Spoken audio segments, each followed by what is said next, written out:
어, 2026년 새해가 되려면 아직은 달력 한 장이 더 남았습니다.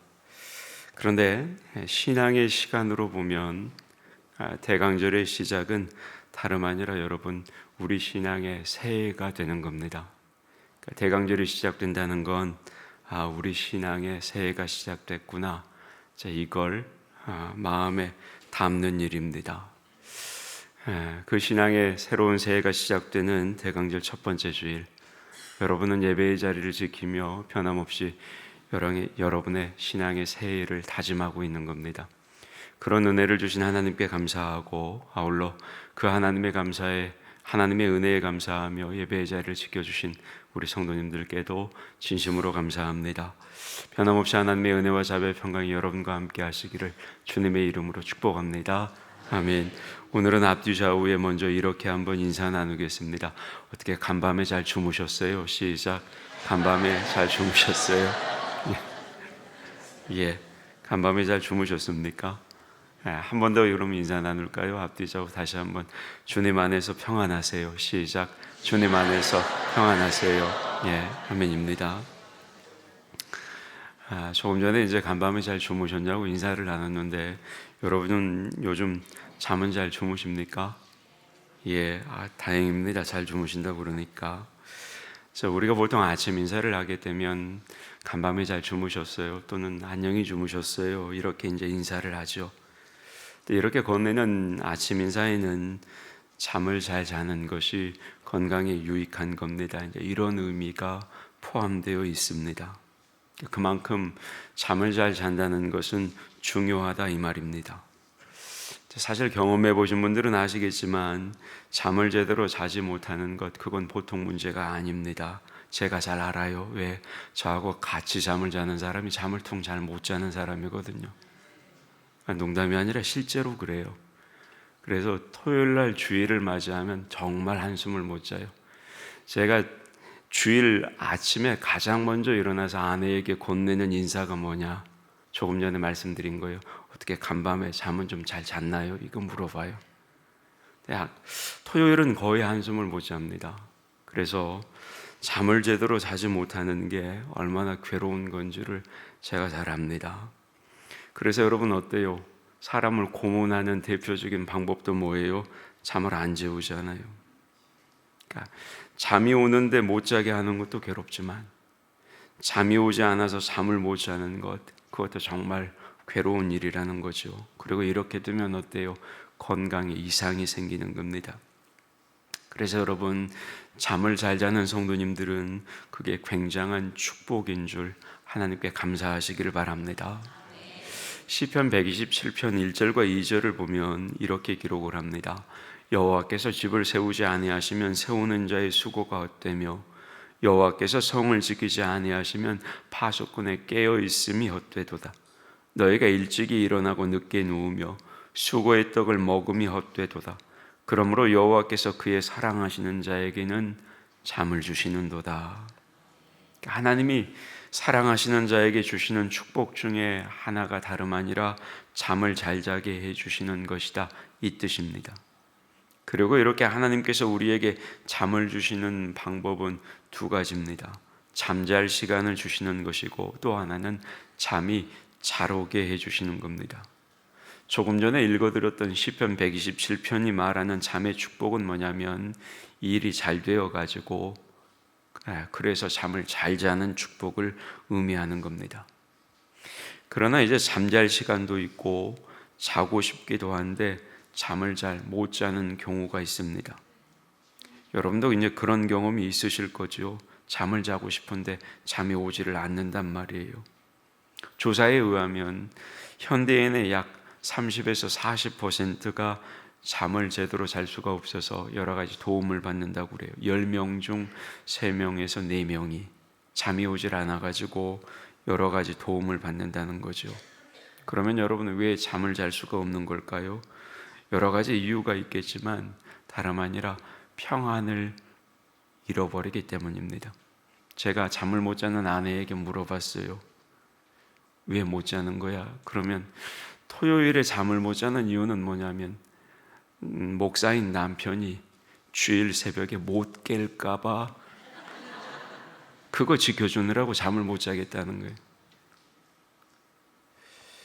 그러니까 여러분, 마음의 평안을 잃어버리면 뭔가 염려나 근심이나 스트레스 같은 것으로 인해서 마음의 평안을 잃어버렸거나 때로는 육체적인 병이 들어서 그 육체적 평안을 잃어버리면 잠을 잘 수가 없는 거죠.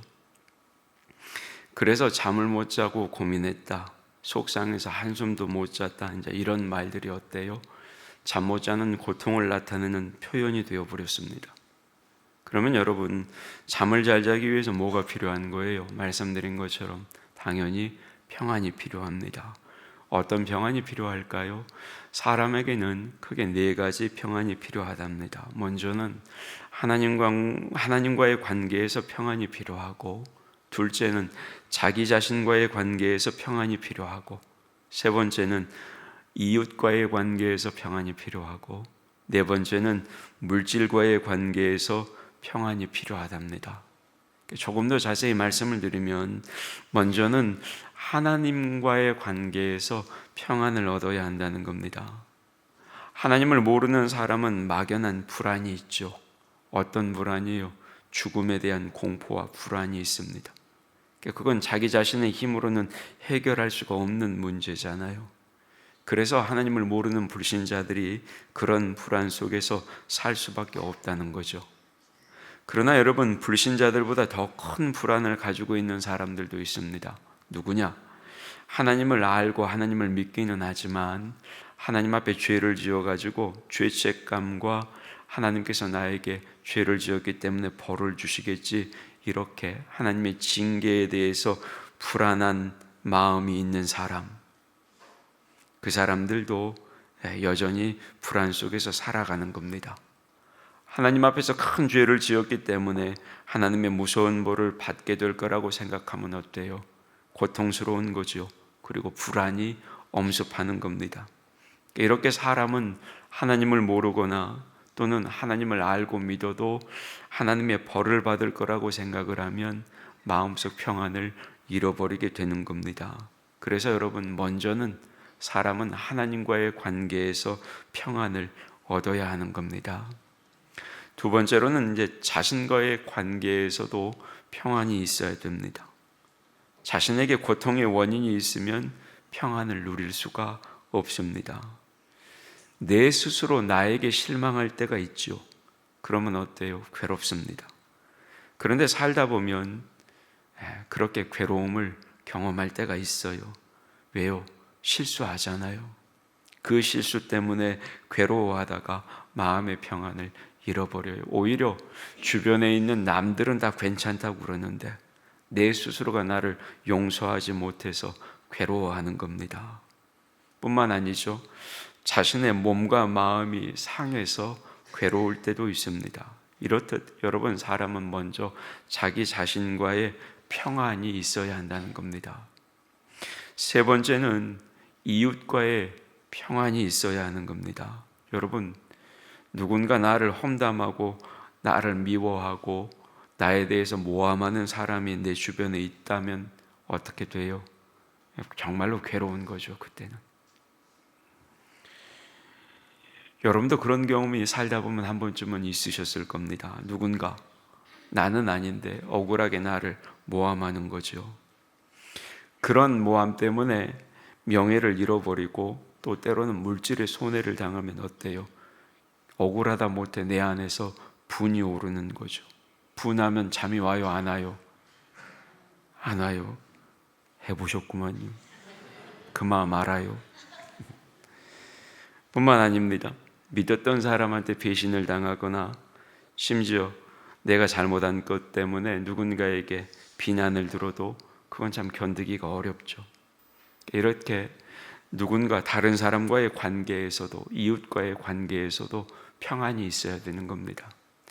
네 번째는 말씀드린 것처럼 물질적인 면에서도 여러분 평안이 있어야 돼요. 가끔 어떤 분들이 어려움 때문에 길가에 나앉게 되었다, 이런 말을 들을 때가 있습니다. 그러니까 사람이 경제적으로 큰 어려움을 만나면 어때요? 자, 그때는 평안을 잃어버리게 됩니다. 잠을 잘 수 없는 것은 예사고, 어떻게 그 문제를 풀어내야 할지 그 고민을 하느라고 잠을 못 잡니다. 잠언 6장 1절에서 5절 말씀을 보면 그런 물질의 어려움에 처한 상황에 대해서 이렇게 기록을 해요. 내 아들아, 네가 만일 이웃을 위하여 담보하며 타인을 위하여 보증하였으면 내 입의 말로 네가 얽혔으며 내 입의 말로 인하여 잡히게 되었느니라. 내 아들아, 네가 내 이웃의 손에 빠졌은즉 이같이 하라.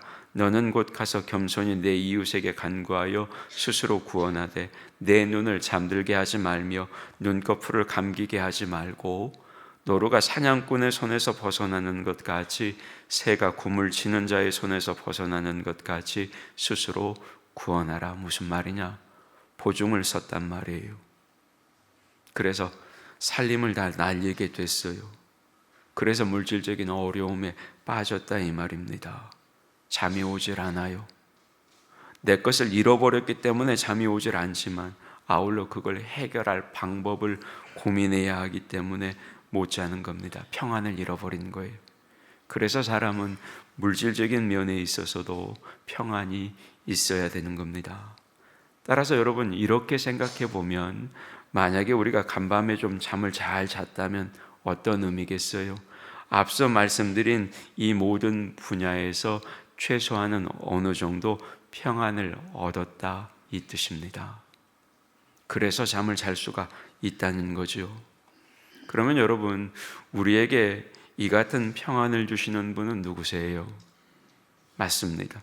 오늘 본문 시편의 말씀은 마지막 절 8절에서 우리에게 평안을 주시는 분이 누구신지 이렇게 표현하고 있습니다. 8절 같이 봅니다. 시작. 내가 평안히 눕고 자기도 하리니 나를 안전히 살게 하시는 이는 오직 여호와시니이다. 아멘. 우리에게 이런 평안을 주시는 분은 오직 여호와 하나님이시라는 겁니다. 여러분, 하나님의 은혜로 우리가 평안하게 누워 잘 수가 있다는 거예요. 그래서 여러분, 오늘 시편 4편은 별명이 있습니다. 어떤 별명이 있느냐? 저녁 찬양이라는 별명이 있습니다. 그리고 시편 4편 앞에 나오는 시편 3편은 아침 찬양이라는 별명이 있습니다. 무슨 말이에요? 아침에 새로운 생명과 건강을 가지고 일어나게 되는 것, 그게 하나님의 은혜라는 것을 찬양하는 시편이 시편 3편이고, 온갖 어려움 속에서도 그럼에도 저녁에 잠을 잘 수 있도록 하나님께서 은혜를 주신 것에 감사하는 찬양시가 오늘 본문인 시편 4편의 기록이라는 겁니다. 그런데 여러분, 잠을 잘 수 있다는 것으로 크게 감사 찬양을 하는 사람이 어떤 사람이겠어요? 잠을 잘 수 없는 형편에 처한 사람이겠죠. 도저히 내 형편만 보면 잠을 잘 수 없어서 괴로운 형편이단 말이죠. 그런데 그런 괴로운 형편에서도 내가 잠을 잘 수 있다는 거예요. 그러니까 감사와 찬양이 나오는 겁니다. 오늘 본문이 바로 그런 내용의 말씀입니다. 그러면 여러분, 오늘 본문이 보여주는 어려운 형편은 어떤 형편일까요? 오늘 시편 4편에는 대적자들을, 소위 적군을 꾸짖는 말씀들이 많이 나옵니다. 그리고 이제 시편 4편에 붙어있는 표제대로라면 다윗은 지금 자신들의 대적들에게 모함을 당하고 있다는 겁니다. 그래서 2절에 뭐라 기록하냐면, 인생들아 어느 때까지 나의 영광을 바꾸어 욕되게 하며 헛된 일을 좋아하고 거짓을 구하려는가, 이렇게 말합니다. 무슨 말이냐? 수많은 대적자들이 지금 다윗을 거짓으로 모함하며 다윗의 명예를 손상시킨 형편이라는 거예요. 그런 상황에 있다는 겁니다. 그리고 그런 대적자들이 다윗을 모함하는 내용은 뭐냐면, 다윗이 하나님 앞에 죄를 지었다, 이렇게 비난하는 내용이라는 겁니다. 그걸 어떻게 알 수 있느냐? 1절 말씀에 다윗이 하나님을 부를 때 사용하는 표현을 보면 알 수가 있습니다. 1절에 보면 다윗이 하나님을 부를 때 뭐라고 부르냐면 내 의의 하나님이여 이렇게 부릅니다. 여러분, 다윗이 하나님을 부르는 내 의의 하나님이여, 이 말은 어떤 의미냐면 나를 의롭다고 인정해 주시는 하나님이여, 이 뜻입니다. 무슨 말이냐? 지금 다윗은 자신의 대적자들의 모함을 받는 상황에 처해 있는 겁니다. 그런데 그런 상황에서 사람을 판단하시는 분은 대적자 너희가 아니라 살아계신 하나님이신데, 다름 아닌 그 하나님께서 너희가 공격하고 있는 나를 의롭다고 인정해 주셨다. 하나님이 나를 인정해 주셨기 때문에 너희가 아무리 나를 모함해도 나는 의로운 사람이다. 이걸 확신하며 하나님 앞에 다윗이 기도하고 있는 내용이 바로 내 의의 하나님이여 라는 표현이라는 것입니다. 여러분, 이때 당시 이스라엘 백성에게 가장 무서운 모함과 참소가 뭐였냐면 다름 아니라 하나님 앞에 죄인이라고 모함하고 참소하는 것이었습니다. 여러분, 열왕기상 21장에 보면 나봇의 포도원 사건이 나옵니다. 여러분, 나봇 기억하세요? 이 나봇이 어떻게 죽었어요? 아합 왕이 이 나봇의 포도원을 갖고 싶어 해요. 근데 나봇은 절대 이 포도원을 팔지를 않습니다. 그래서 아합 왕의 아내였던 이세벨이 나봇을 죽여버려요. 어떻게 죽이게 됐느냐? 성의 장로들을 시켜서 거짓 증인 2사람을 세우게 되는데, 그 거짓 증인들이 나봇을 어떻게 모함하느냐? 나봇이 하나님과 왕을 저주했습니다. 이렇게 거짓 증언을 하게 해서 모함을 합니다. 그래서 이 일로 나봇은 그 자리에서 백성에게 돌에 맞아 죽고 맙니다. 그러니까 이스라엘 백성에게 가장 무서운 모함과 참소는 뭐였냐? 하나님 앞에서 악을 행했다. 하나님 앞에서 악을 행한 죄인이다. 이 모함이었습니다. 그런데 지금 오늘 본문에 나오는 이 다윗이 대적자들로부터 이런 모함과 이런 참소를 당하고 있다는 겁니다. 그럼에도 이렇게 어려운 상황에서 다윗은 뭘 확신하느냐? 하나님의 은혜를 확신하면서 나를 의롭게 하신 분은 하나님이시다. 이 확신을 가지고, 이 믿음을 가지고 자신을 둘러싼 상황적인 불안을 극복하며 하나님이 주시는 참 평안을 얻고 있다는 것이죠. 다윗이 평안을 얻는 모습을 조금 더 살펴보겠습니다. 그럼 무엇보다 다윗은 여러분 이런 상황에서 먼저 하나님이 자기를 의롭다고 인정해 주셨다는 사실을 확신합니다. 여러분, 이게 가장 중요한 거예요. 왜냐하면 우리의 모든 평안은 다름 아니라 하나님과의 바른 관계에서 오기 때문입니다. 하나님과의 관계가 바르게 세워져야 여러분 모든 평안이 나에게 임하는 거예요. 하나님이 어떤 분이세요? 세상의 창조주시고 온 세상의 주관자십니다. 따라서 여러분, 하나님이 허락해 주셔야 우리가 필요한 것을 받을 수가 있는 겁니다. 우리의 건강도, 우리의 물질도, 인간관계도, 그래서 모든 것을 하나님이 주시는 거예요. 그래서 예수님이 뭐라고 그렇게 말씀하셨어요? 사람이 떡으로만 살 것이 아니고 하나님의 입으로 나오는 모든 말씀으로 살 것이다.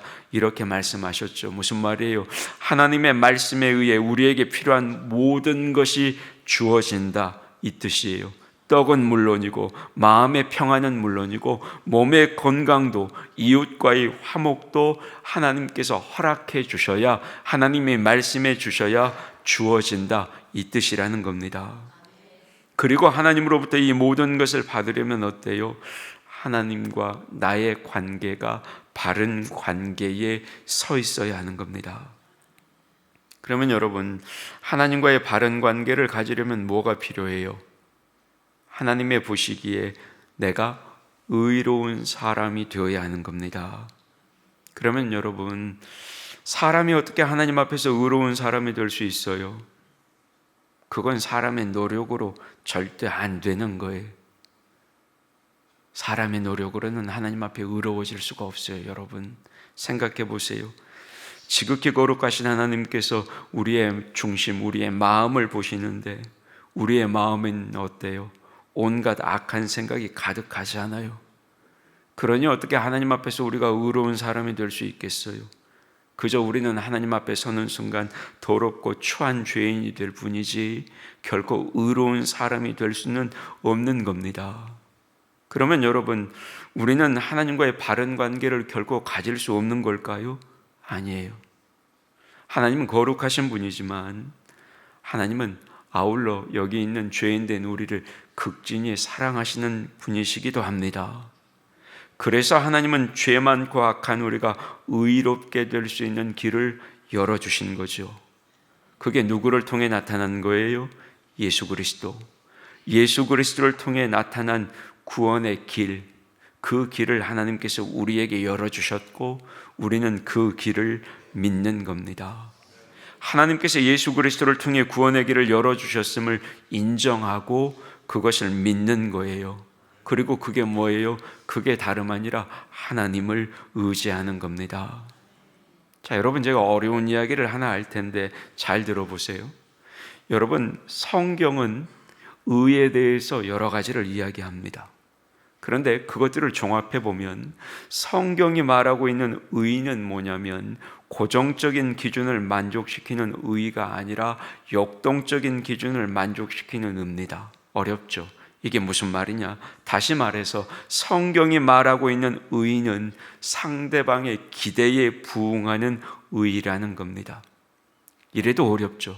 그래서 예를 들어 볼게요. 자, 여러분, 사람들은 의사에게 무엇을 기대하고 가는 거예요? 병원 의사에게 뭘 기대하고 가는 거예요? 그렇죠? 병 고쳐주기를 기대하고 가는 거예요. 그래서 여러분, 의사는 병을 고쳐줘야 의로운 의사가 되는 겁니다. 그 의사가 아무리 동료 의사나 간호사에게 인심을 좋고 친절해도 그들 편의만 생각하며 환자의 병을 고쳐주지 못하면 그 의사는 의로운 의사가 아니에요. 오히려 동료들을 매몰차게 대하면서라도 의료진들의 힘을 모아서 환자의 병을 고쳐주는 의사, 그 의사가 의로운 의사가 되는 거예요. 성경이 말하는 의는 그 의를 뜻하는 겁니다. 그러면 여러분, 하나님이 우리 인간에게 기대하시는 것은 뭐겠어요? 그건 다름 아니라 살아계신 하나님을 하나님으로 인정하고 신뢰하는 겁니다. 이걸 신앙인들이 조금 더 알아먹기 쉬운 표현으로 말하면 다름 아니라 하나님을 믿는 겁니다. 우리가 하나님을 믿는다는 것은 하나님이 살아계시다는 것을 인정하고 그 하나님을 신뢰한다는 의미라는 거죠. 그래서 여러분, 우리가 하나님을 믿으면 우리는 하나님으로부터 의롭다고 인정을 받게 되는 겁니다. 사람이 보기에 조금은 부족해 보여도 하나님을 믿으면 하나님 앞에서는 의로운 사람이 되는 겁니다.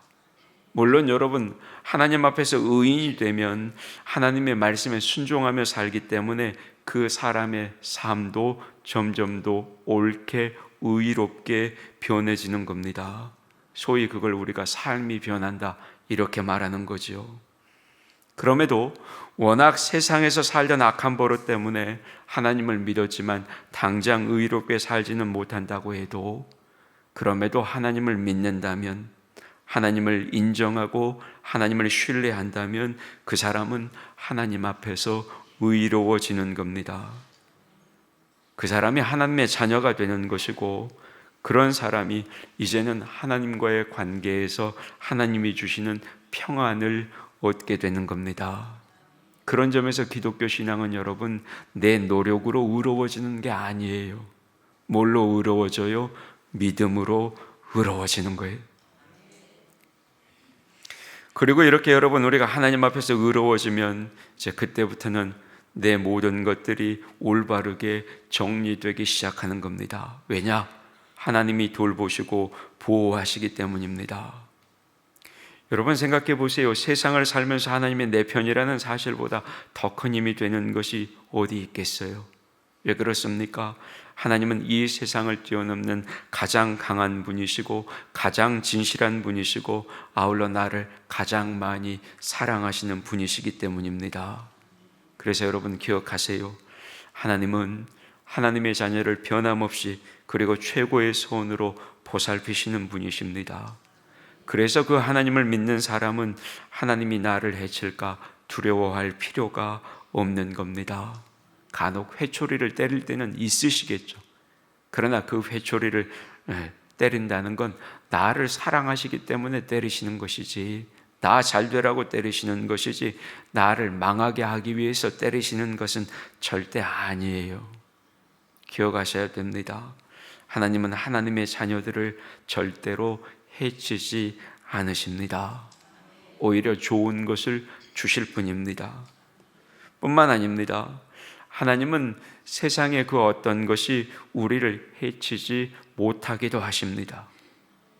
여러분 시편 105편 14절과 15절을 보면 이런 말씀이 있습니다. 그러나 그는 사람이 그들을 억압하는 것을 용납하지 아니하시고 그들로 말미암아 왕들을 꾸짖어 이르시기를 나의 기름 부은 자를 손대지 말며 나의 선지자들을 해하지 말라 하셨도다. 무슨 말이에요? 하나님은 하나님의 자녀들, 하나님의 사람들이 해를 당하지 않도록 지키신다는 겁니다. 맞아요, 여러분. 세상의 그 무엇도 하나님께서 의롭다고 하신 하나님의 사람들을 해칠 수는 없는 겁니다. 그래서 여러분 오늘 시편에서 하나님을 부르는 표현, 다윗이 내 의의 하나님이여 라고 부르는 이 표현은 여러분 정말로 중요한 표현이에요. 예수님께서 가르쳐 주신 주기도문에서 하늘에 계신 우리 아버지여 부르는 것만큼이나 중요한 표현이 다윗이 하나님을 부르는 내 의의 하나님이여 이 표현입니다. 여러분 하늘에 계신 우리 아버지여라는 표현이 어떤 뜻이에요? 하늘에 계셔서 전능하시며 우리 아버지가 되셔서 극진히 우리를 사랑하시는 하나님께 기도합니다 이 뜻이지 않아요? 마찬가지로 내 의의 하나님이라는 이 표현은 사람을 심판하시는 하나님이 나를 의롭다고 인정해 주셨다 이 뜻입니다. 따라서 여러분 어떤 누구도 나를 정죄할 수 없는 겁니다. 그 누구도 나를 해칠 수가 없는 겁니다. 왜요? 누군가가 나를 고발하거나 해치려고 해도 하나님께서 나를 의롭다고 인정해 주시고 내 편이 되어 주셔서 나를 지켜주시기 때문입니다. 하나님이 나를 의롭다고 인정하시는 것, 의 안에는 여러분 이런 의미가 들어있는 겁니다. 앞서 말씀드렸어요. 오늘 본문은 대적자들이 억울하게 다윗을 참소하고 모함하는 것 때문에 하나님께 기도하는 내용입니다. 그러나 하나님이 우리를 의롭다고 하시면 우리가 억울하게 참소당하는 것만 해결되는 건 아닙니다. 우리가 실제로 잘못한 일도 해결되는 겁니다. 우리가 실수했을 때 대적자들이 기회를 만났다고 하며 우리를 정죄하려고 해도 그때는 소용이 없습니다. 왜냐? 하나님이 우리의 믿음을 보시고 이미 우리를 다 용서하시고 의롭다고 해주셨기 때문입니다. 그리고 우리는 이 사실을 오늘 본문을 기록한 다윗보다 훨씬 더 확실하게 경험해서 알고 있습니다. 왜요? 우리는 이미 독생자이신 예수 그리스도를 이 땅에 보내셔서 죄인된 우리 대신 십자가에서 죽기까지 우리를 사랑하신 그 하나님의 사랑과 은혜를 이미 경험한 사람들이기 때문입니다. 그래서 여러분 우리는 하나님 앞에서 확실한 의인입니다. 따라해 보겠습니다.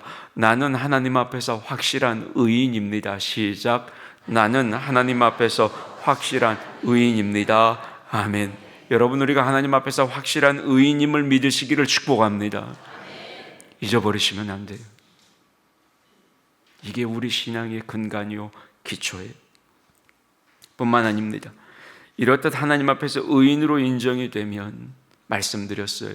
우리는 더 이상 염려할 필요가 없습니다. 아무리 대적자들이 날뛰고 염려할 필요가 없는 겁니다.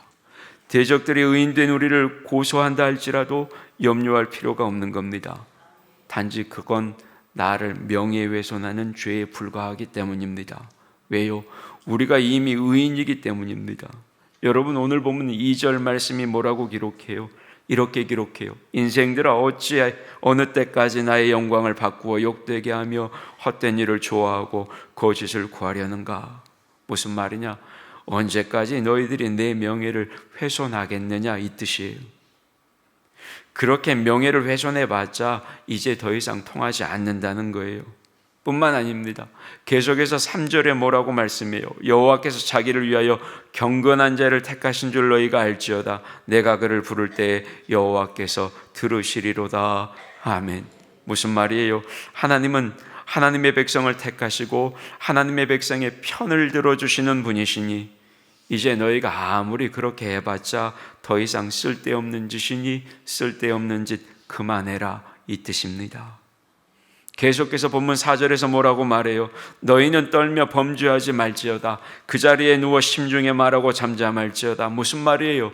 그런 식으로 하나님의 자녀를 해치려는 죄를 더 이상 짓지 말고 이제는 좀 잠잠해라 이 말이에요. 오히려 하나님께 죄를 지었으니 하나님께 제사를 드리며 너희의 믿음을 좀 바르게 바로잡아라 이 말이에요. 소위 말해서 공격하는 대적자들에게 회개의 기회를 주는 말씀이라는 겁니다. 따라서 여러분, 이렇게 기회까지 주면서 권면하는데 만약에 다윗을 공격하는 대적자들이 이 하나님의 권면을 듣지 않으면 어떻게 되겠어요? 그들이 큰 낭패를 당하게 되는 겁니다. 따라서 여러분, 하나님의 자녀된 우리는 세상에서 우리를 해치려는 사람 때문에 불안할 필요가 없는 겁니다. 대적자들의 악행은 결코 우리에게 해를 끼치지 못하기 때문입니다. 뿐만 아닙니다. 더욱이 여러분, 하나님은 우리에게 몸의 평안과 물질적인 평안도 허락하십니다. 이걸 누가 보여주셨어요? 예수님께서 친히 보여주셨어요. 이걸 친히 가르쳐 주시기 위해서 예수님께서 어땠어요? 당시에 많은 환자들을 고치시고 병에서 놓여 건강하라고 말씀하셨던 겁니다. 뿐만 아닙니다. 뭐라고 말씀하셨어요? 몸이 의복보다 중하지 않느냐 이 말씀도 하셨어요. 무슨 말이에요? 의복보다 귀한 몸을 주신 하나님이 어찌하여 그 몸을 잘 보존하기 위해서 의복도 주시지 않겠느냐? 반드시 의복도 너희에게 주실 것이다 이 뜻이에요. 하나님은 우리에게 생명을 주셨고 그 생명을 지켜주시기 위해 예수님을 보내 구원의 길을 열어주셨잖아요. 이렇게 우리의 생명을 주시기 위해서 지켜주시기 위해 독생자까지도 아끼지 아니하신 하나님께서 우리의 생명을 지켜주시기 위해 필요하다면 도대체 무엇을 아끼시겠느냐? 절대 아끼지 않으실 거다 이 말이라는 거예요. 그래서 하나님은 우리의 몸도 지켜주시고 우리에게 필요한 물질도 채워주시는 겁니다. 뿐만 아닙니다. 이렇게 되면 주님의 은혜를 깨닫고 의지에서 생기는 놀라운 기쁨과 평안도 내 안에 생기는 겁니다. 그런데 그 평안과 기쁨은 뭐예요? 세상의 물질의 축복만으로는 결코 채워질 수 없는 하나님께서 우리에게 허락하시는 기쁨이고 평안이라는 겁니다. 여러분 오늘 보면 7절을 보세요. 뭐라고 증거해요? 이렇게 증거해요. 같이 봅니다. 시작. 주께서 내 마음에 두신 기쁨은 그들의 곡식과 새 포도주가 풍성할 때보다 더하니이다. 아멘. 무슨 말이에요? 세상이 주는 것과는 비교도 되지 않는 기쁨과 평안을 하나님께서 우리에게 허락하신다. 그래서 여러분 예수님께서 동일하게 우리에게 가르치셨어요. 요한복음 14장 27절에서 뭐라고 말씀하세요? 같이 봅니다. 시작. 평안을 너희에게 끼치노니 곧 나의 평안을 너희에게 주노라. 내가 너희에게 주는 것은 세상이 주는 것과 같지 아니하니라. 너희는 마음에 근심하지도 말고 두려워하지도 말라. 아멘. 다시 말해서 주님께서 나를 의롭다고 인정해 주시고 나의 보호자가 된다는 사실을 깨닫는 순간 우리는 세상의 모든 것을 가진 것보다 더 큰 기쁨과 평안을 내 안에 얻게 된다는 겁니다. 왜요? 그걸 주시는 주님이 내가 사는 세상보다 크시기 때문입니다.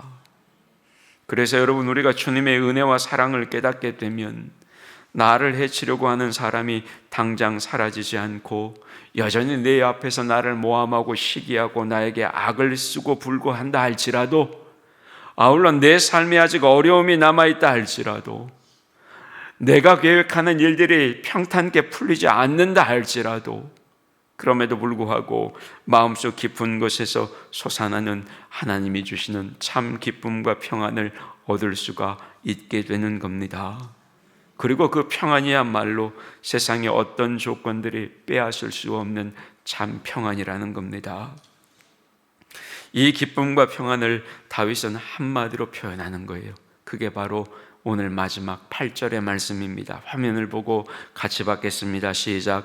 내가 평안히 눕고 자기도 하리니 나를 안전히 살게 하시는 이는 오직 여호와이시니이다. 아멘.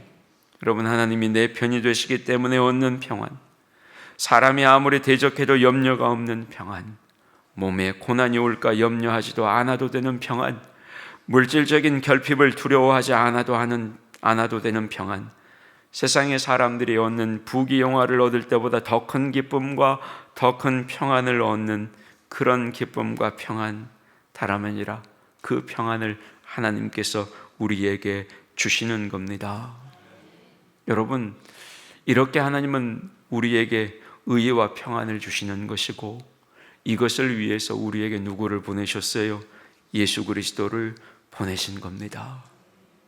그래서 여러분, 우리가 그분을 통해 하나님을 믿고 의지한다면 우리의 상황과 우리의 환경에 어떤 일이 일어난다 할지라도, 내일 지구가 멸망한다 할지라도, 여러분, 그럼에도 내 안에 하나님이 주시는 참 평안과 참 기쁨이 있게 되는 겁니다. 그 시작이 뭐예요? 대강절이에요. 하나님께서 우리에게 이 의와 평안을 주시기 위해서 예수 그리스도를 보내주신 절기, 대강절. 그래서 여러분, 이 변함없는 진리를 믿는 믿음 안에서 이 대강절의 시작, 오늘 하나님께서 주시는 충만한 평안을 우리 모두가 누릴 수 있기를 주님의 이름으로 축복합니다. 그래서 어떤 상황이든지 어떤 형편에 놓이든지 간에 하나님이 우리에게 주시는 그 의와 평안을 놓치지 않는 우리 나주교회 가족들이 다 되시기를 주님의 이름으로 축복합니다. 아멘. 하나님, 그렇습니다. 하나님만이 우리에게 참 평안을 주십니다.